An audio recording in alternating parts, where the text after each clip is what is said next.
Okay, All right, we're live. we are. Welcome, everybody, to the Big East Coast podcast. This is our third in like 5 days, so staying busy, Working on short rests. doing what you got to do. We won't tire out like Clayton Kershaw or Corey Kluber. We will still be strong for you. I'm glad you were going to make that joke because I was going to. I changed my shirt today. We're back to National League champion shirt, Shocking. which I actually didn't get till yesterday. Did not order it till after the World Series. Today is November 6th or something, 7th, 6th, 7th. Yesterday was 6th, right? Yeah. College basketball starts this week. Yep, this week, this Friday. We started our season preview text form, text-based season previews today. Yes, Mr. Paul. Paul. Out if you haven't. So yeah, pretty exciting. Not a ton of Big East news in the past over the weekend. Not really. Mostly just what I've noticed was just like soccer stuff that's going on. Although like fall sports are kind of wrapping up. Yeah. But as far as anything like basketball related, no, there wasn't much activity around the Big East. Which, I mean, that's to be expected. I mean, yeah. I mean, the only news that we got was, of course, we said on Friday, which was Gonzaga versus Villanova. Yeah, Jimmy V Classic next year at the Garden, but that's as far as Big East news goes. No, I mean, you really don't want news at this point. No, you really don't. And I mean, there were obviously exhibition games going on, so that was about the only thing that was drawing any attention. Yeah, and everyone won their exhibition game this year. Yep. So we had no clunkers. That was good. Yeah, I mean, really, we could just jump right in here. Yep. Got one more team to cover, and I think you already know what we're going to do here. So it's Villanova, the reigning defending national champions. Who, of course, I haven't spent enough time this week talking about championship teams that were blue, so let's just get right back to it. Yep. So, of course, as everyone knows by now, and if you don't know, I don't know what you're doing. Nova won the national championship last year after several years of being in early pegs in the NCAA tournament. They were able to also pass the second round with a lot of efficient shooting, powering them to a national championship for the first time since their miraculous win in 1985 over Georgetown. Yep. This one was a bit more entertaining than that game, it seemed like. Against North Carolina, went all the way down to the final buzzer when Chris Jenkins hit a miraculous shot, perhaps the best shot in NCAA tournament history, behind Christian Laettner or not behind, just among Christian Laettner and Wittenberg for NC State. So that shot's going to live on forever. But that was last year. This is this year. And Nova still retains many of the pieces from that championship team. They lost Ryan Diacono and Daniel Ochefu, but they still have Jalen Brunson, still have Phil Booth and Darryl Reynolds, and Josh Hart as well, an AP All-American, who is probably your favorite player of the year as well. So there's still a lot of talent. They still have Jay Root on the sidelines. So to expect them to win the fourth season in a row is not wild to suggest. Yeah, and obviously it's hard to predict the NCAA tournament, but I mean they definitely have the talent to make another run. Maybe not all the way to the championship. It's hard to win back to back. I mean, you've only seen it a handful of times ever, but it's not crazy to think that they could make another Elite Eight or Final Four run. No, it's really not. There's certainly a lot of talent, like you said. It's very tough to predict. I mean, I'm sure no one expected, Michigan State to lose in the 215 game last year to Middle Tennessee, I believe it was. It was, yes. So, but yeah, there's a lot of talent on this team. To suggest that they would be the first team since the Florida Gators to repeat isn't the wildest thing, because unlike teams that have won in the past few years, this Nova team returns a lot of what they had last year compared to this year. And recently, even we saw Wisconsin make back-to-back Final Fours in a national championship game, retaining that same group that they had. So experience will typically pay off, and continuity will as well. So I don't think it's wild to suggest that Nova can repeat. It's tough, but they have the tools to do it. Yeah. Yeah. No, absolutely. And apparently, you're having a little bit of audio trouble on your side there, according to our pal Russ Steinberg. So, Let me see if I. yeah, I'm not fully sure how we're gonna fix that, but we will work to fix it. Obviously, want to bring the best product possible forth here. So in the meantime, while Chris tries to work that out, let's go a little bit more on Villanova last year. Yeah, I mean, obviously losing a guy like Ryan Arcidiacono, a guy like Daniel Trefu, guys that have been there for 4 years, kind of leader type players. It's not great, but they definitely have what it takes to. I mean, you got Jalen Brunson to fill in for Ryan Arcidiacono.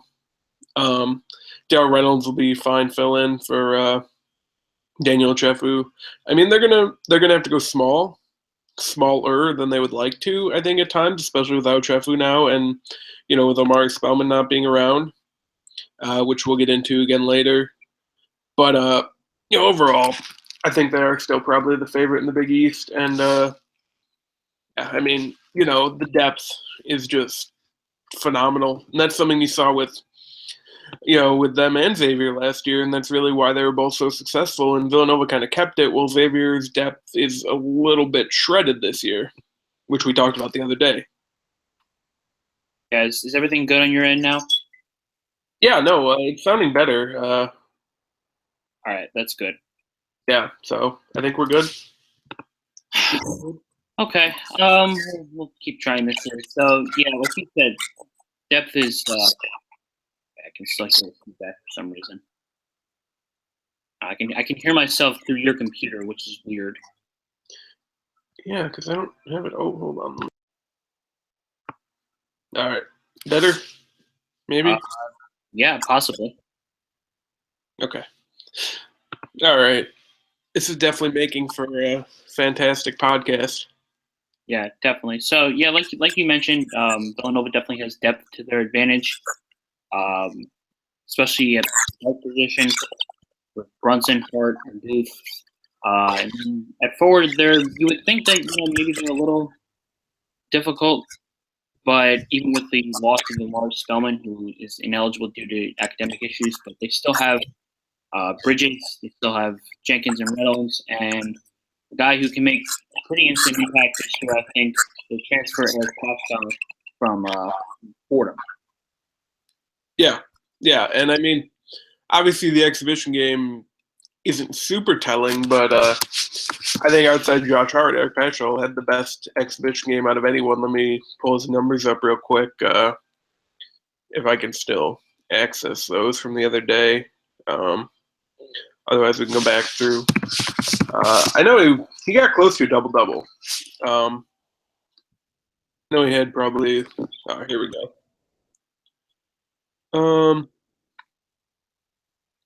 Yeah, so I played Indiana, Pennsylvania, which is a real school. And, yeah, here we go. Eric Paschal had 18 points, 8 rebounds in 22 minutes, and he was 6 or 7 from the field. Yeah, like you said, exhibition games aren't super telling of anything, but again, I can still hear myself. This is really weird. Yeah, I don't fully know what we can do here with our issues. Yeah, I'm not sure here, but this is kind of problematic. We're just gonna have to go through it. But Yeah, so I think he could definitely be a guy that comes in and makes an impact this year. I think Dylan Painter is a nice player. I don't know quite how much he'll be able to contribute this year, but he's big body down low. Um, and I think Darrell Reynolds will be perfectly serviceable in his role of, playing 20, 25 minutes a night at the 5 when you have to go a little bit bigger. And then maybe when you don't, you can, slot a guy like you could keep Chris Jenkins and Mikal Bridges on the floor at the same time, for example. Or they have options. They have options that they can change depending on the game. I think when they play Purdue, they might have to go a little bit bigger, even though Purdue lost some of their size from last year. I know they still have Caleb Swanigan, who's a bigger guy. I know they still have Vince Edward, who's a taller guy. They lost Hammonds, and I think they still got the 7'2" kid. Yeah, they have Isaac Haas. Yeah, so you're gonna have to go a little bigger in a game like that, but and that could actually be a good test for Villanova. And that's not necessarily a game either that's going to be as easy as I think everyone's kind of anticipating it to be. Purdue returned a lot of good pieces from a team that was pretty good last year. They got beat in the NCAA tournament by Arkansas Little Rock, who went on that run, but that was a good team. Yeah, I guess the only thing that I would worry about, and I put on headphones, I don't know if it's helping right now with the. I think it is. So. I guess the only thing that I kind of worry about with Purdue is mostly just can they score and keep up with Nova, because their efficiency numbers last year were not great, and I know Hammonds was very good and Haas was, but Haas didn't have that many field goal attempts. Hammonds did. Vince Edwards was all right, but Swanigan got under 50% for his effective field goal percentage. And they were an efficient offense, but they played pretty slowly, and that's not going to cut it against Villanova. Yeah, and then another thing that I noticed about Purdue last year, and the numbers actually back this up, they don't really force turnovers. No, Villanova doesn't turn the ball over. Exactly. So, when you might be a couple points underdog, even if you're at home like Purdue, you have to rely on a team like Villanova to make mistakes, but you can't force them to make mistakes, and they're not going to make many unforced mistakes. So, no, yeah, exactly. But we can definitely get more into a game by game type of situation next Monday before Villanova plays Purdue. We'll probably be looking at the Gavitt games overall next Monday, I would imagine. Yeah, definitely. But it's more just Villanova as a whole today. Like we've really touched on, that's been the main point here. Not a ton of weaknesses. I think the couple weaknesses they are perfectly suited to fill. Obviously, I think with Omari Spellman, they'd be even better. But you're looking at a team that should win, 24, 25 games at least in the regular season. And last year I think they had 30. No, 27 in the regular season last year. So, right around that number, I think would be a pretty fair bet for them again. I don't think there's anyone in the Big East that can compete with them. We talked about Xavier the other day, and maybe it's weird. I think Xavier's built to give Villanova a game, but I think Villanova's built to give the other 8 teams a game, most of the other 8 teams a game, more than Xavier is. And, Xavier's good. I think Villanova might be more complete. Yeah, Villanova's taken in literally every single one of their games on KenPom right now. So, they should be pretty heavy favorites in most of the games. Even in a tough conference like the Big East, they've been able to slide right through it the past few years, except for a couple blips on their schedule. So it's very tough to project this is how this team can be weaker this year. But and aside from the fact that they lost a lot of experience with Ochefu and and Archidiakono, there's still a good chunk of talent. So they still have what? Also, when's the last time Villanova had a bad loss in the regular season? It wasn't last year. It probably wasn't the year before when they. No, because the only losses that they had in the regular season in the first year of the reformed Big East were to Syracuse and two to Creighton, who just kind of owned them. So you'd have to go back to the old incarnation of the Big East to find a bad loss, and that was to Columbia at home. So yeah, so they're not a team that's gonna drop games that they shouldn't drop. No, yeah, exactly. I mean, anything can happen, obviously, but it's and I mean, it's like, oh, maybe this year they'll lose to, they're not going to run the table in the Big East. Definitely not, but I don't think it's crazy to say that they could be undefeated maybe going into their game against Xavier. I mean, it's a tough start for them in the conference, going to Creighton and then to Hinkle. But, it's hard to worry too much or project things that concern me too much about Villanova. Yeah, I mean, they have the game against Purdue, which will probably be their toughest non-conference game. But if they get past that, they have, they have to go to the Charleston Classic, which they should handle their business there. Yeah, they got Notre Dame this year in Newark. Yep, which, I mean, Notre Dame's not really returning, everybody that they had last year. So it's the rest of the Big Five, which they're not going to lose any of those games. And then Virginia in Philadelphia, I believe. Yeah. Yeah. I mean, the UVA game will be interesting for me.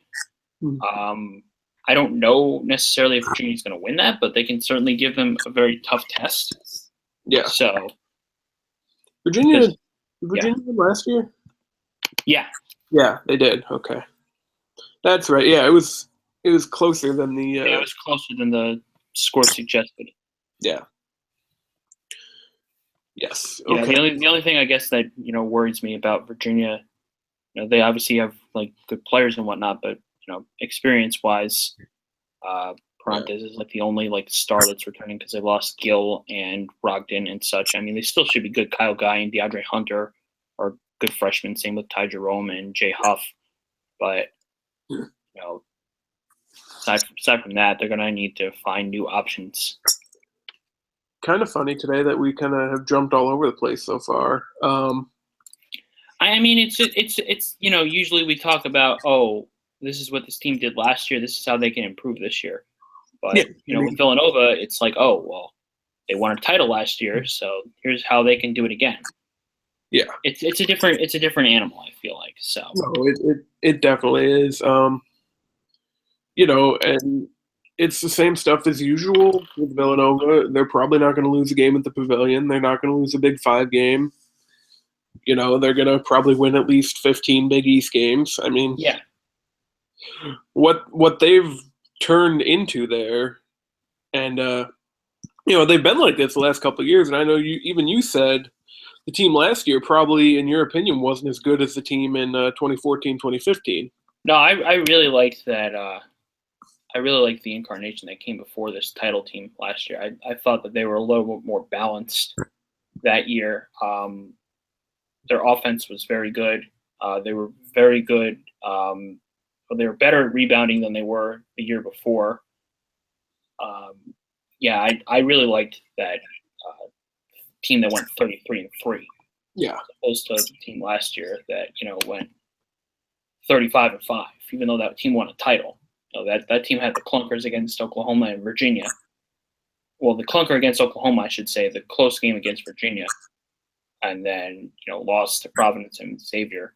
But I liked that team a lot better than this team. But even then, this team just they went out and just ran roughshod over everybody in the NCAA tournament. So I remember speaking of that game against Villanova. First of all, everyone freaked out because they couldn't make a three. Yeah. Which obviously wasn't going to be sustainable all year. But then the Final Four came, and everyone referred back to that game. And, don't do that. Don't refer to a game in December for a game in April. Especially not in college basketball. I mean, you really shouldn't do it in any sport because regular season ultimately doesn't matter. I mean, it does a little bit in college basketball, but just, overall, don't do that.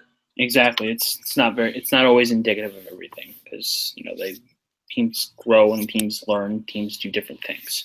And I mean, Villanova had one of the most dominant runs through the Sweet 16 that we've seen, and then Kansas, game a game as we kind of expected. Yeah. And then they're actually losing to Kansas for a good amount of time. And then they came back. Yeah. And then, the Oklahoma game caught everyone by surprise. Yeah. So, yeah. So, I don't want to go to questions right now, but, I mean. All right. So, I guess we can kind of talk. Who do you think – all right, I'll give you a question here. Who do you think has the better chance of breaking out this year, Phil Booth or Darryl Reynolds? Well, I mean, what people forget about that national championship game, Phil Booth was Villanova's leading scorer. So, he has the potential. I think Darryl Reynolds, though, is going to have a bigger role just because of, the lack of both size and experience at his position. So I think Reynolds will probably see the floor a little bit more. But it also depends what they do with, Eric Paschal. Pascal. Yeah. However you pronounce it. We'll probably learn after the first day. Yeah. So it's tough. I think if I had to pick, I would probably pick Reynolds, but it wouldn't surprise me if it was Booth. I think it's interesting because Booth, despite the fact that he did have that great national championship game and also a good game in the Final Four, he actually took a step back last year compared to a very good freshman season that he had in limited minutes, obviously, but his numbers were extremely high.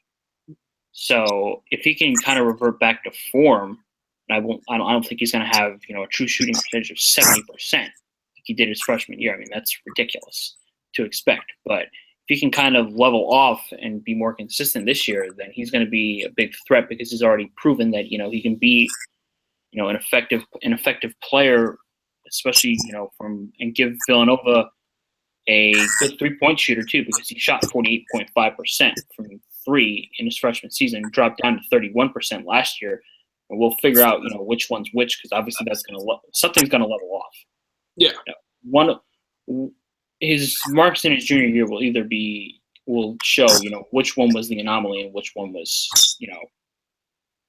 one is actually indicative of his play, and you'd like to say that it's not what happened last year. You'd like to say that he's a good 3-point shooter, not a guy who's going to shoot barely over 31%.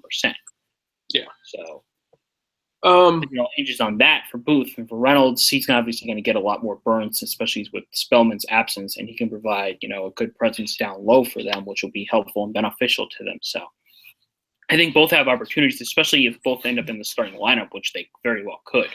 So, yeah. And I think my question for you, how excited are you to see, a full season of Jalen Brunson, with progression, with kind of having a more, important role this year? I know he's your guy.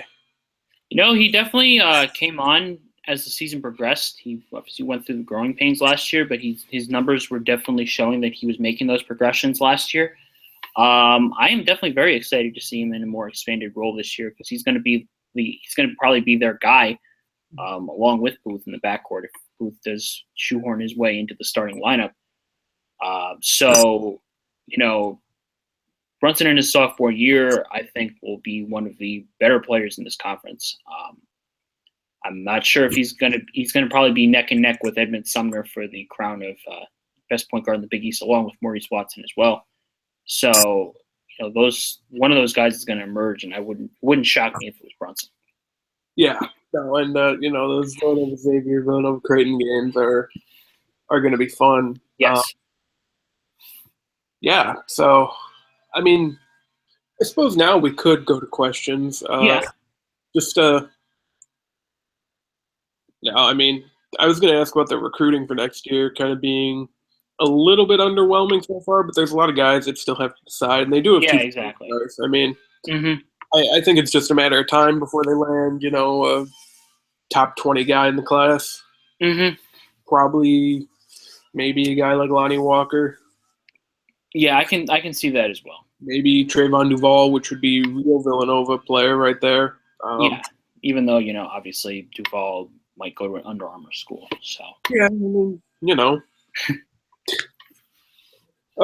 But yeah, no, the recruiting will pick up. It's gotten better than it was, a couple months ago.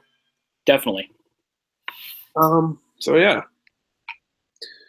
on to some questions here. We have a decent amount. That's good. It's actually good that we got to get to questions early because we do have some games to preview this week. Yeah. We should probably, unless we do it on the other one that we do. We can do that. We can save that for then. True. All right. Questions. Do you have those up or? I'll get them up. All right. All right. How will Phil Booth do his junior year after an amazing national championship game? This question coming from Colin McCormick. Well, kind of just touched on it. So I would expect him to have a good year. He definitely has breakout potential. It just all hinges on who is the real Phil Booth, so to speak. Is he the player closer to his sharpshooting days in his freshman year, or is he the player who was kind of inefficient for a majority of his sophomore year? We'll probably find that out very soon. Yeah. All right. Next question. I kind of went out of order here because I didn't realize that we started the questions earlier than that. So let's see. Predictions on Pascal's role for Villanova. This is coming from Matt at Jelly Knight. I think if he's going to be sixth man, he's probably going to be the sixth man of the year. So I don't know how long you can keep him in that role because, and I know don't put too much stock in the exhibition game, but if you go back and look at his year at Fordham, he kind of picked up right where he left off. Yeah. I think he Fordham, right? Yeah. Yeah, Fordham. Yeah. He was at Fordham. Yeah, because he was A10 Rookie of the Year. Mm-hmm. So, I mean, again, that's another thing that depends, Villanova is one of the, 5 or 6 teams in this conference where your only 2 set positions are probably point guard and center. The other 3 are going to kind of bounce around a little bit. Yeah. And you have probably, 5 guys in 3 positions. Well, no, Josh Hart's going to be in the lineup. So you have, 5 guys. So it's Chris Jenkins. So. Right. So you have, Phil Booth, Mikal Bridges, Eric Paschal, kind of all fighting out for that final spot, whether it's the 2 or the 3, technically.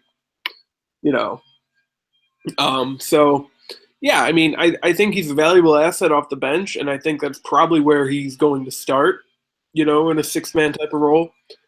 But, if he puts up numbers like he put up in the exhibition, it's going to be hard to keep him there. Definitely agree with you there. All right. Next question from K-Mac at Nova Hoops 0304. Predictions for minutes per game by Painter and Delaney, both pre-Big East play and during. They're 2 guys that you want to work in, and you have the games that you can work them in. Tim Delaney coming off the injury that cost him all last year. Got a little bit of time in the exhibition. Dylan Painter got a little bit of time. I would have liked to see them both eased in a little bit more. But that might be indicative of how Jay Wright's going to use them to start, where they maybe only get 5 or so minutes a game. Exactly. So they start getting a little more comfortable. And that's just after the Purdue game. I mean, I don't think either of them are probably going to play in the Purdue game. No, I would be shocked if that happened. But, I mean, yeah, Lafayette, they'll probably play. And then you go on that run where you're not particularly playing anyone too good. I haven't looked at the full Charleston field, but I know they opened against College of Charleston, which,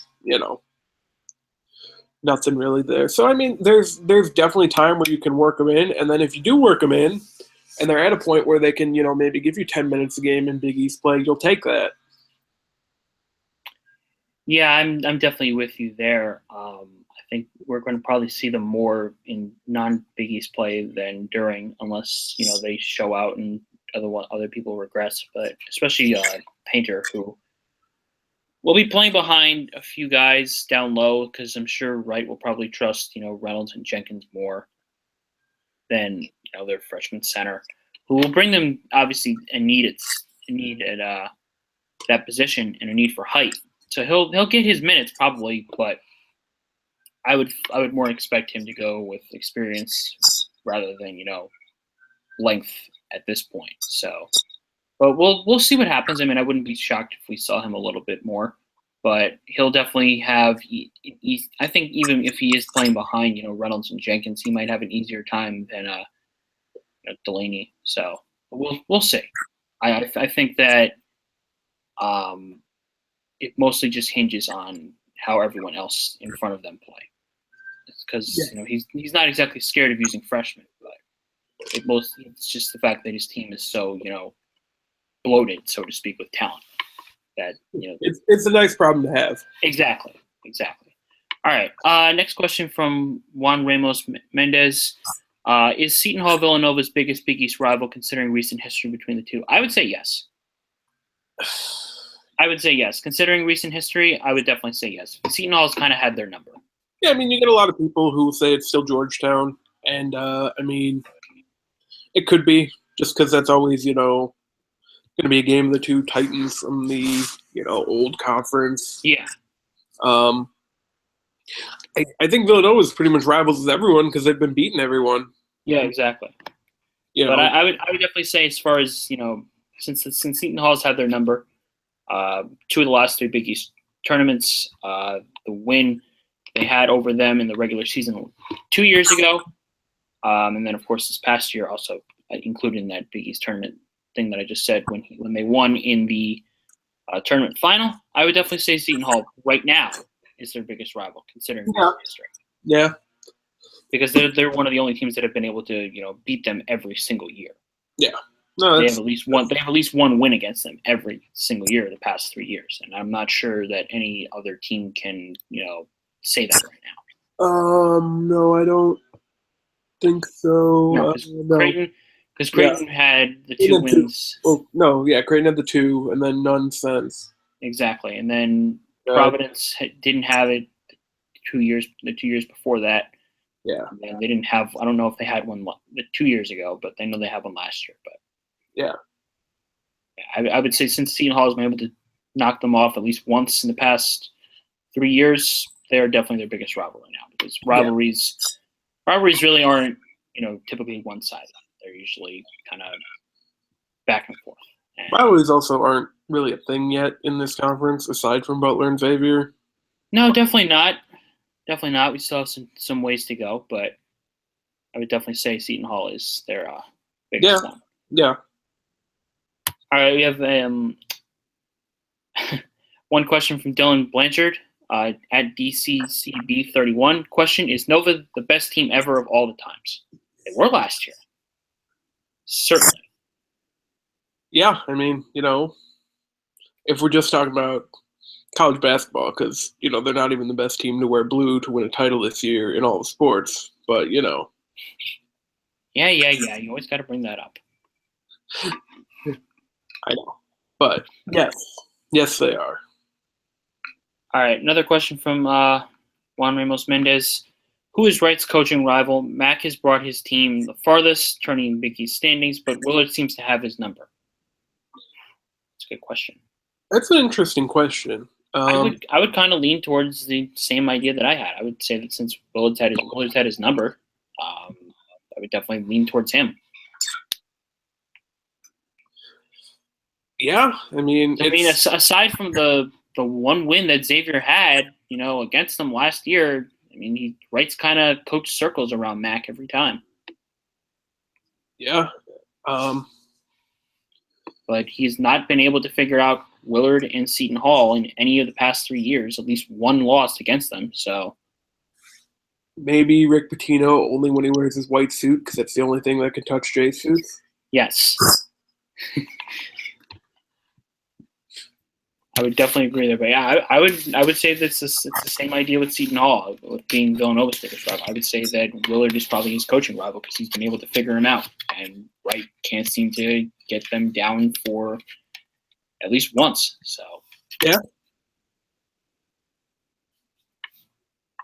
Hasn't been able to sweep Seton Hall at all through the past 3 years. So Willard definitely has his number. So I would definitely say right now he's his biggest coaching rival. And you wouldn't expect that, but if you look at just, from a pure win-loss perspective, it's definitely Willard.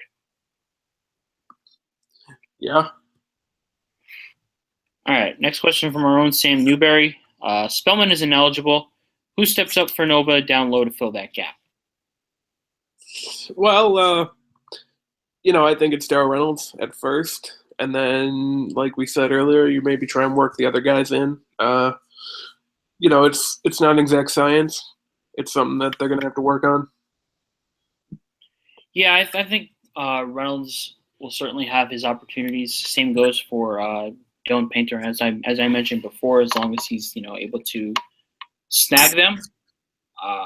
So I think it's between those two. I would definitely probably lean towards Reynolds because he'll probably get more minutes because of experience.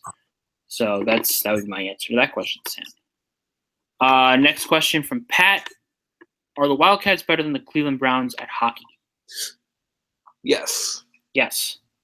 Absolutely.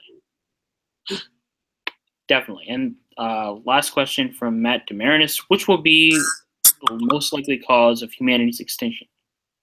Villanova, a supernova, a Keelan Martin article, or DePaul winning? Probably DePaul winning. I would say DePaul winning as well. Yeah, come on.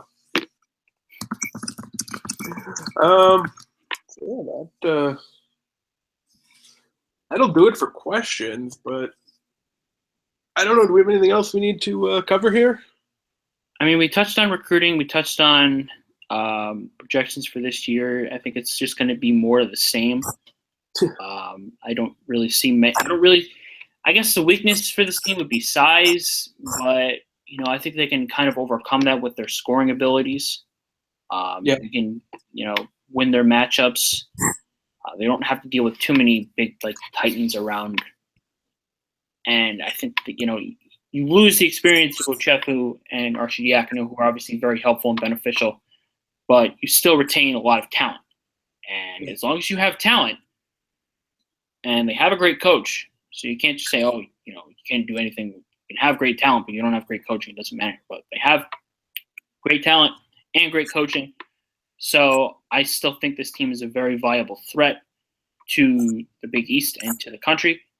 I think that, last year was not an anomaly. This team can go far again this year. And I think just in general, we're thinking of, what can we discuss? Well, successful teams can be boring sometimes to talk about. And I guess that's kind of why we went so quickly here. So there really just wasn't much to say. Yeah.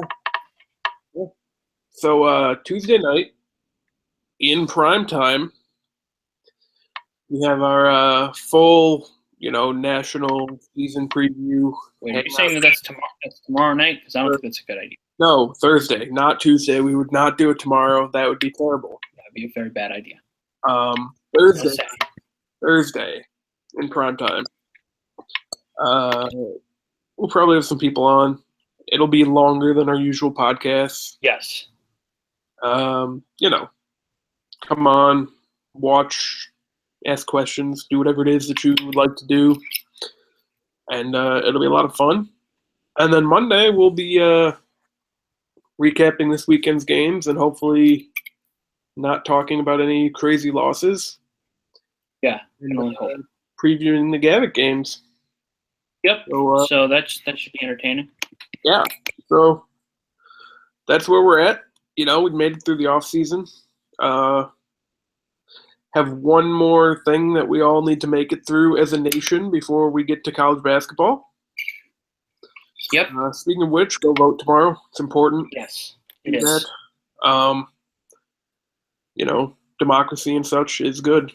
I am voting for Bulbasaur. He's going to help turn this country over a new leaf. I am voting for Joe Madden. Actually, I was going to vote for Joe Madden, and then he made a bunch of bad decisions in Game 7, so now I'm voting for Kyle Schwarber. So, all right. So that'll about do it here. The East Coast podcast is in the books, a little bit shorter than usual. But, whatever. Yep. Some previews are going to keep coming throughout the week. Yep, so pay attention. And then guns blazing. So for Chris, I'm Rob. Thank you for continuing to read Big East Coast Bias and keep it up.